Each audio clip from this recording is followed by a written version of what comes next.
ছাত্রলীগের পুটকিমার। Hey everyone, Bengali Spider-Man here, coming at you live from the amazing city of Noakhali. The energy here is incredible. বন্ধুরা, আজকে আমরা আসছি পাশের দেশ নোয়াখালীতে।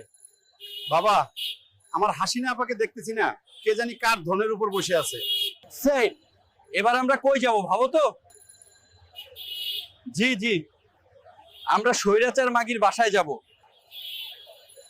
তো বন্ধুরা, আমরা এসে গেলাম স্বৈরাচার মাগির বাসার সামনে। মাগি পালানোর আগে ব্রাও নিয়ে যেতে পারেনি। সমস্যা তো এখানে না, সমস্যা হচ্ছে দেশ নেতার মানে জিয়া মাদারবোর্ডের 10% কার সোনা দিয়ে ভরি। Anyway, we are gonna go to Basurhat, যেখানে আর কুত্তা কাদের আর কাউয়া কাদের থাকে। So we are here in front of কুত্তা কাদের হাউস। এখানে আওয়ামী লীগের কুত্তা কাদের থাকতো। 1 2 3 4 ছাত্রলীগের পুটকি মার। কিন্তু তার আগে তো গদি স্বৈরাচার হাসিনার পুটকি মারতেছে।